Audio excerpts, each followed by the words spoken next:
പ്രധാനപ്പെട്ട ഒരു വാർത്തയാണ് ഇപ്പോൾ ചെന്നൈയിൽ നിന്ന് വന്നുകൊണ്ടിരിക്കുന്നത്.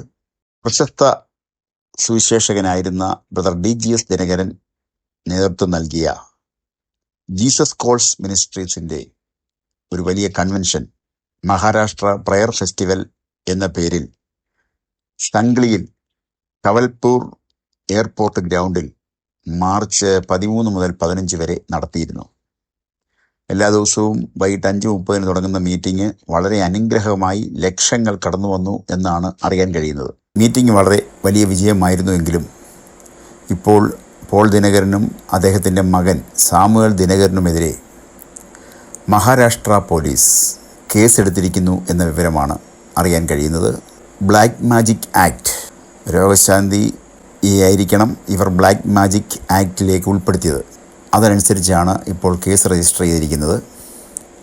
കേസിൻ്റെ വിശദാംശങ്ങൾ ഇതുവരെയും പുറത്തേക്ക് വന്നിട്ടില്ല. ലോകമെമ്പാടും പ്രവർത്തിച്ചുകൊണ്ടിരിക്കുന്ന ഒരു സംഘടനയാണ് ജീസസ് കോൾസ്. നമ്മുടെ കേരളത്തിലും ധാരാളം ആ സംഘടനയുമായി ചേർന്ന് പ്രവർത്തിക്കുകയും അവർക്ക് സംഭാവനകൾ കൊടുക്കുകയൊക്കെ ചെയ്ത ധാരാളം ആളുകളുണ്ട്. അങ്ങനെ വളരെ പ്രശസ്തമായ ഒരു സംഘടനയാണ് കേരളത്തിൽ പോലും ഈ ജീസസ് കോൾസ് മിനിസ്ട്രീസ്.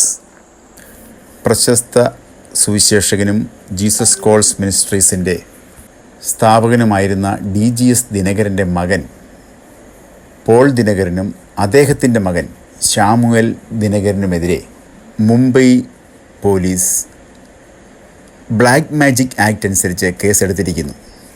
മാർച്ച് 13 മുതൽ 15 വരെ സാംഗ്ലി ജില്ലയിലെ കവലപ്പൂർ എയർപോർട്ട് ഗ്രൗണ്ടിൽ നടന്ന സുവിശേഷ യോഗത്തെ തുടർന്ന് നടത്തിയ രോഗശാന്തി ശുശ്രൂഷയാണ് അവിടെ ബ്ലാക്ക് മാജിക് ആക്ട് അനുസരിച്ച് കേസെടുക്കാൻ തക്ക രീതിയിലുള്ള കാരണമായി അവർ കാണുന്നത്.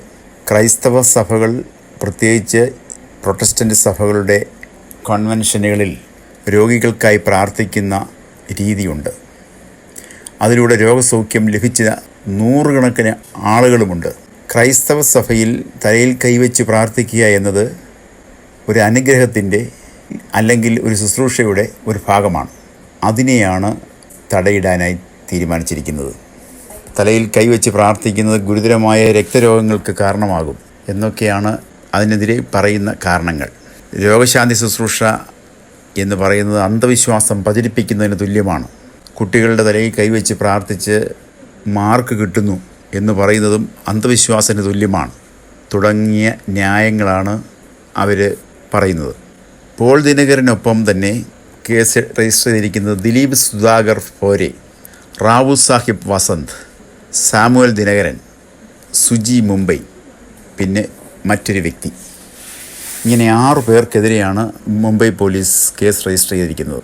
പ്രാർത്ഥനയിലൂടെ രോഗങ്ങൾ സുഖപ്പെടുത്തൽ, വൈകല്യം, ചലനശേഷി നഷ്ടപ്പെടൽ അല്ലെങ്കിൽ ക്യാൻസർ പോലുള്ള രോഗങ്ങൾ മാറ്റുക തുടങ്ങിയ അത്ഭുതങ്ങൾ, അവകാശവാദങ്ങൾ ഉന്നയിച്ച് പോൾ ദിനകരൻ്റെ പരിപാടികൾ ജനങ്ങളെ തെറ്റിദ്ധരിപ്പിക്കുന്നു. അത് ഹിന്ദു സമൂഹത്തിനും അത് മതപരിവർത്തനത്തിനുള്ള താല്പര്യം നൽകുന്നു എന്നൊക്കെയാണ് ഈ കേസ് രജിസ്റ്റർ ചെയ്തതിൻ്റെ പിന്നിലെ കാരണമായി പറയുന്നത്. അവരുടെ ഇത്തരം വീഡിയോ കിടക്കുന്ന യൂട്യൂബ് ചാനലിൻ്റെ ലൈസൻസ് റദ്ദാക്കണമെന്ന് പോലും ആവശ്യം ഉന്നയിക്കുന്നുണ്ട്. കേസിൻ്റെ കൂടുതൽ വിവരങ്ങൾ പുറത്തു വന്നിട്ടില്ല. ഏതാണ്ട് 1,00,000-ഓളം പേര് ഈ ദിവസങ്ങളിലെ മീറ്റിങ്ങിൽ ഈ സാംഗ്ലി ജില്ലയിലെ കവലപ്പൂർ എയർപോർട്ടിൽ ഗ്രൗണ്ടിൽ നടന്ന മീറ്റിങ്ങിൽ പങ്കെടുത്തു. ഇത്തരം നിയമങ്ങൾ വടക്കേ ഇന്ത്യയിലെ പ്രവർത്തനങ്ങളിൽ അടിച്ചേൽപ്പിക്കുമ്പോൾ ക്രൈസ്തവ പ്രവർത്തനങ്ങൾക്ക് തടയിടാമെന്നതാണ് ഗവൺമെൻറ് സ്ഥാപനങ്ങളും കരുതുന്നത്. ക്രൈസ്തവ സഭയുടെ ആരംഭകാലം മുതൽ തലയിൽ കൈവച്ച് പ്രാർത്ഥിക്കുക എന്നത് ഒരു ശുശ്രൂഷയുടെ ഭാഗമാണ്.